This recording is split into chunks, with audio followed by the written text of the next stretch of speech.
Hi, everybody. My name is Sarah. Pearls of Wisdom and Food with Keto, with 20 total carbs being the max cap. Today, I'm at half of that total carbs, and I'm happy. Well, some days are just put one foot in front of the other and do what you did on another successful day. Sometimes we have to rewind to see when that successful day was. And a successful day can be many different things. A good night's sleep, you were able to exercise, the foods that you ate were all good. Maybe you weighed yourself and it was a good weigh-in. Maybe it was it having nothing to do with keto. Can you imagine? And that everything went okay. Success comes in many, many different ways. And that's what's so cool about life, is that your success might not have anything to do with my success. You know, mine might be that I dropped a glass and didn't break it. That doesn't happen too often. But anyway, so here I am. I'm doing my keto for the day. My resolutions, as it were, is that I'm going to rejoin the rec center soon and get my arse there to their fast walking track and just start doing something, anything. And last year at this time, I had a Baker's cyst. I didn't know what it was, but my doctor kind of sort of thought that, but I did many measures to finally get to the place where it was identified as one. A lot of copays. Yeah, a lot of money went after that. But anyway, I'm very, very happy. As most of you know, I've raised my protein and lowered my fat grams for the day. So I'm happy about that. Yesterday, something happened that hasn't ever happened. Is it worthy of a Facebook announcement? To me, it is. I couldn't finish my dinner. I had it planned that I was having 7.3 ounces of ham, and I could only have 6. And I had it, so I was having 2 soft-boiled eggs, and I could only eat 1. Ta-da! That was amazing to me, because I'm so used to being, it was funny, because I put in another video that I would hoover everything off of the buffet table, and Mike from Keto Mad says, the younger generation might not know what that means. You might try to say you Dysoned everything. And then Bid Now said, the Roomba, you might have Roomba'd everything. Whatever it was like open mouth, and, you know, everything but the tablecloth would go in my mouth. Well, the plates wouldn't. But once I started in a social situation, the social anxiety, I would have that, and then I would just eat. I would just numb myself with hand to mouth, hand to mouth, hand to mouth to make me able to handle the situation. Now, before I quit drinking, of course, I could drink and then Dyson or Hoover or Roomba. And I have an Electrolux, and I've had one for 50 years. So that's even funnier, right? So yeah, life goes on, and one foot in front of the other. If you're having one of those days where you're the windshield and not the, or sometimes you're the windshield and sometimes you're the bug, right? Sometimes you're the hydrant and sometimes you're the doggy. And we just have to get on through it without reaching for comfort. And how do we reach for comfort? Is it hugging our significant other, holding a cat on our lap and letting it just purr as we pet it? Is it for me, sometimes when I'm upset about something, I'll vacuum? I figure let's be productive through this. Well, it's not reaching for the food that we used to reach for. It's not even reaching for the food that we're eating now if we're having a keto food plan or carnivore. It's identifying that there is an emotion that's triggering that hunger button. And the hunger button, as we have come to know and love it, is eating something. It just has been that way, that solution for us for forever. And we have to have different solutions now. Sometimes it's just holding on. Sometimes I've said add some fat to your tea or your coffee, put some Celtic crystals on your tongue, followed by a few glugs of a good mineral water. Something like that could work for you, could work for us. And that's what we want to just be mindful of as we go about how we're going to handle our anxiety or our frustration or our buckling down again, because after that holiday thing, that 3 or 4 month thing from Halloween, we still have, if you're a football person, we still have some time to get into trouble in front of the TV with the what's that one they do in Hawaii? Or I don't know if it's always in Hawaii, but anyway, leading up to the Super Bowl, there's other playoffs and things like that. And then we've got Valentine's Day, and I think then there's a little bit of a rest, and then we dive into, the second round, which is Easter and Memorial Day and the cooking seasons. There's always going to be something. Hallmark has made sure of that. And the American way of just being here, we're always used to whatever we do socially, it is surrounded by food. It is the purpose of what we do. We socialize and we eat. It's our DNA at this point. So how can you do things differently? When my son got married last November, I made a keto pizza that I ate at 1 o'clock in the afternoon before I left for the wedding. I got there early because the bride had asked me to come and, hang out with her cousins that, helping her get dressed and all that. And I did not eat.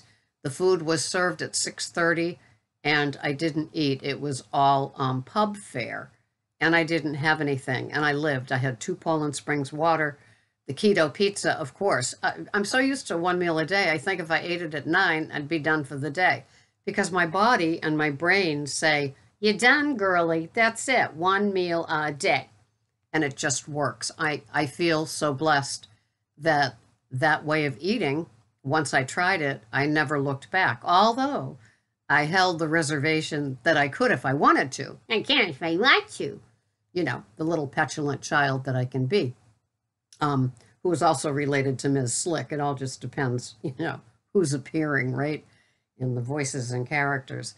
So if you're struggling to get back on track, know that this is just part of what happens. I don't want to minimize it, but if you've been naughty through this season and partaken in some of the delights, at the time it seems like a good idea and you won't do it again and you're good for a year and you always have to have that. Putting out the flames on triggers and cravings is going to take a few days. It's going to, you really have to get all that sugar and carby junk out of your body. And it just is what it is. My addiction of food has a pilot light inside of me. That pilot light is forever. It's not going to go anywhere, and it can be ignited just like that if I ever allowed it to, if I was ever in an emotionally vulnerable place. So you have to be careful. You have to do one foot in front of the other. I feel that when somebody tells on themselves here in a comment or any place else, that they really want to not do it.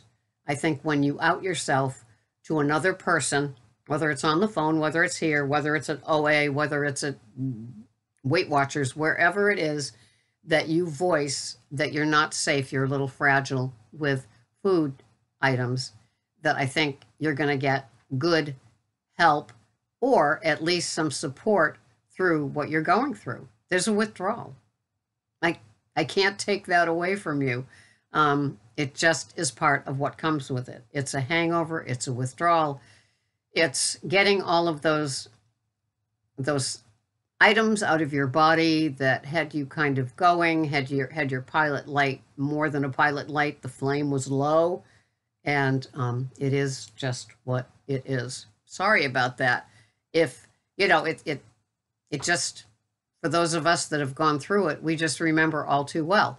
I don't remember the overeating as much as I remember coming out of that, and how that following week goes of trying to regain that momentum. There's nothing like it when you fall off track and gaining it. Going to bed the first night with that abstinence and that control, and I don't mean that in it like an almighty thing. I just mean that you controlled your day. You went through it.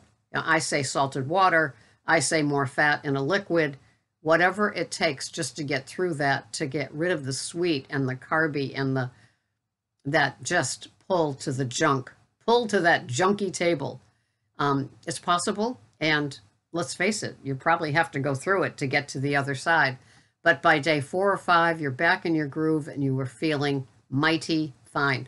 You might even have dared to get on the scale to see how it goes in losing that carb bloat as the cells filled up with the water, right? Ugh. Yep, I understand all too well. Well, here we go. What am I having today for my macros with my new Google Pixel phone? Ready, set, here we go. I am having 1,035 calories today. My protein's low. I can't get it any higher. 59.1. My carbs are 9 even Steven, and my fat is 48.5. And it's kind of cool because it's totally different than how it was before. What am I having today? Well, I am having a 3 extra large Pete and Jerry egg omelet. And into it, my friend sent me some cheeses. Cheeses for Christmas. And so I'm going to have 3 ounces of Gouda from that gift. And I'm having, got the wrong day. I gave you the wrong macros. I am having 3 ounces. What is going on? Okay. I am having the 3 eggs, and I am having the Gouda. There it is. I'm having 3 ounces of the Gouda cheese.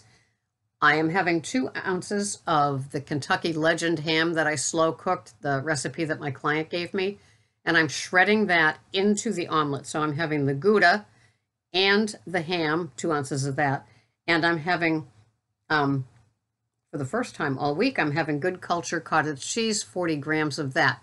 That's the omelet. And on the side, I am having 30 grams of Brussels sprouts, 20 grams of asparagus.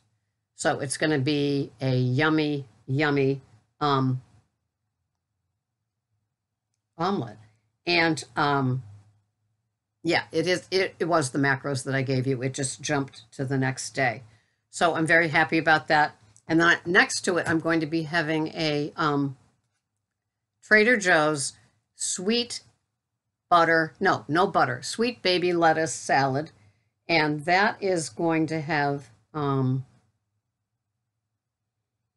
70 grams of that. And onto that is 7 grams of Fourth and Heart ghee melted into 10 grams of macadamia nut oil. And that will be my side salad. So I'm having a smaller salad and a skosh of asparagus, and the same with the Brussels sprouts with the rich and tasty omelet. Hello, dairy for the day. And so that's my fun. So I hope that you are doing well. I hope that you are settling into January. It's the time where a lot of us do reflecting, kind of try to fulfill some of the promises that we made ourselves in the last 3 months of temptation hell, for lack of a better phrase. And or else you're doing great and you have no reason to complain, and life is but a dream. Shaboom. So thank you so much for watching. If you need that one-on-one, that little gentle boot camp of just putting your keto toolkit, getting it sharpened, putting it back in order, you can find it. You can find me at ketocoachingsarah.com, ketocoachingsarah.com, and you will find different packages that I offer if you just need that little boost to just get you grounded and sane and food sober again. It will work. I will see you the next time here at Pearls of Wisdom and Food with Keto. Thank you so much for watching. I really value all of you and I love your comments. See you later, Gator. Bye-bye for now.